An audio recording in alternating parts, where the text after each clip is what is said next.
Rumors of a new WWE signing has been emerged, and we're also going to talk about some new signings with NWA and what this means for the growth of their company. And yes, we are going to talk about a huge possible return update, and it's all happening right here on the Ango Show. Yes.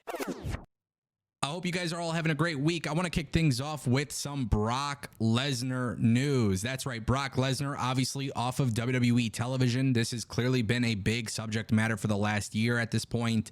Brock Lesnar, WWE legend, guaranteed a Hall of Fame spot, right? Well, maybe not. And one of the big things that we need to discuss is Brock Lesnar's status with the company, because there is a huge update that came from the Wrestling Observer newsletter.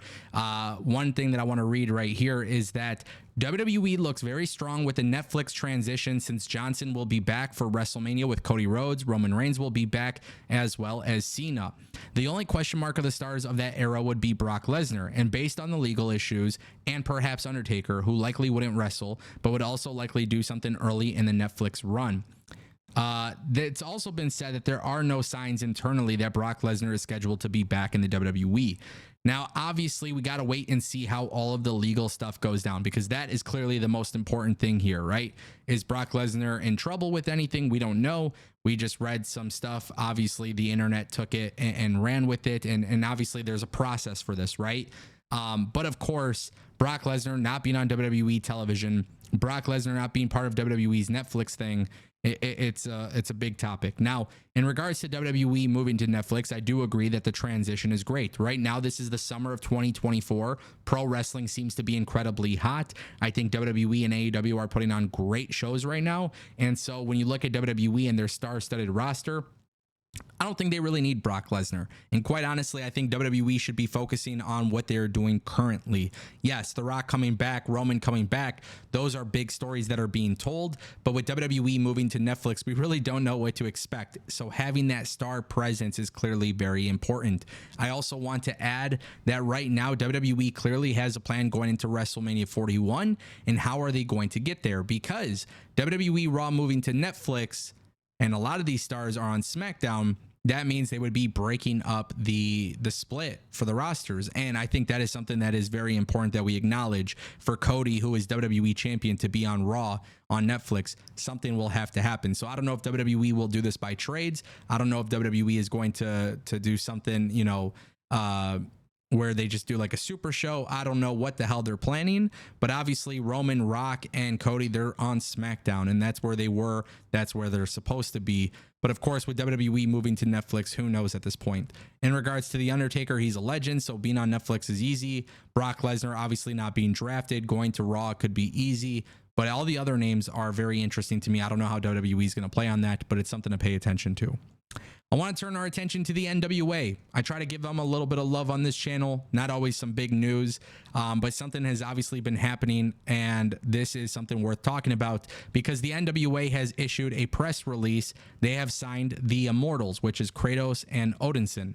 Now, the reason why I'm talking about this is because as of late, there have been tons of contracts being signed exclusively to the NWA. It's been said that in the past, NWA has been doing per appearance contracts or contracts where, talent could go elsewhere.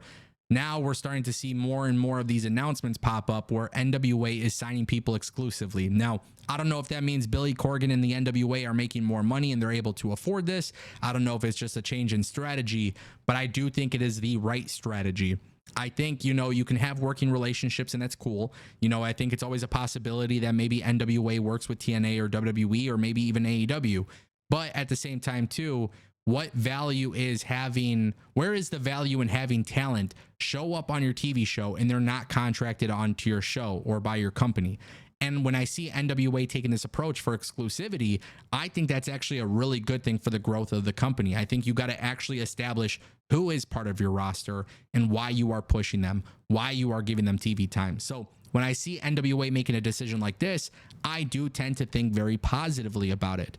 Now, granted, the name value is not always as high as it's going to be in comparison to WWE or AEW, and that is clearly because of a difference in budget, right?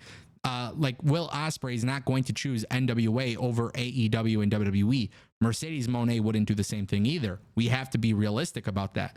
But I do like the approach that Billy Corgan has in the sense that, hey, we're going to sign talent who fit with our vision. we're going to sign talent who, you know, may have been looked at other places, but we'll be able to give them TV time and stuff like that. And I like the idea of them giving out contracts exclusively to people who, you know, even if it's not as long term, even if it's a year or two, it just provides stability. And I think that helps with backstage morale. I think that's a good thing for backstage morale, but it's also a good thing just in general, overall perception of the company. It shows that they are taking signings seriously. Now, I do think NWA needs to establish their roster. I do think they need a couple big pieces to their roster to actually attract more of a larger fan base. But at the same time, too, I do look forward to seeing what they could do. I look forward to seeing if NWA will grow. And I look forward to seeing how Billy Corgan will steer the ship, because since he's bought NWA, he's actually made moves. And the same can't be said for other companies. So that is something that we do have to acknowledge and we have to praise. Obviously, it's an uphill battle, especially when it comes to growth. But Billy Corgan is somebody who actually loves pro wrestling. He is somebody that's actually invested in the NWA. And I think the more and more news that we hear of this, it is all very positive. And that leads us to our final topic. There are some very strong rumors on the internet right now that WWE is reportedly have signed Australian wrestling star Delta. This is a high profile name in the world of Australia. And I tweeted out about this. I'm actually not too familiar with Delta. Now, some of the responses that I have gotten is that this is a person who, you know, comes from the same area as Rhea Ripley. This is somebody who has a lot of skill, doesn't really require TV time. And what's really interesting is I went to go and just look up videos, highlights, and clips, and all of these different things. And as I did that, I am very, very impressed with what I'm seeing. And that's why I'm actually kind of excited about this. This isn't a name that I'm familiar with, like I was with Julia or, you know, obviously Stephanie Vaquer. So I look at this as like a cool thing. Like, hey, I'm not that familiar with you. A lot of people are hyping you up. A lot of people are talking you up. I'm seeing clips of some really cool things that you're doing. Yeah, I want to see you on TV. I would love to see you on TV. And what's actually really cool about this specific signing is the fact that NXT is becoming a place where now we're starting to see more international talent come there. We're going to allow them to transition to NXT, and then WWE is drafting NXT stars, calling them up, and I think that's the right decision. And look, I just got to call it out like it is. WWE NXT's women's division is really freaking good. It is really good, and it's booked well, right? You bring in more hard hitters, like you're going to see some great stuff. So yeah, this is to me like a no-brainer, right? Now, was AEW in the mix? I don't know. I don't think so. Was WWE interested for a long time? I don't know. But clearly, if she is joining WWE and going to NXT, that's three very strong pieces to add to your women's division that's already pretty damn well established. So got to give credit where it's due. I'm looking forward to finding out more and just kind of being a fan for a second, right?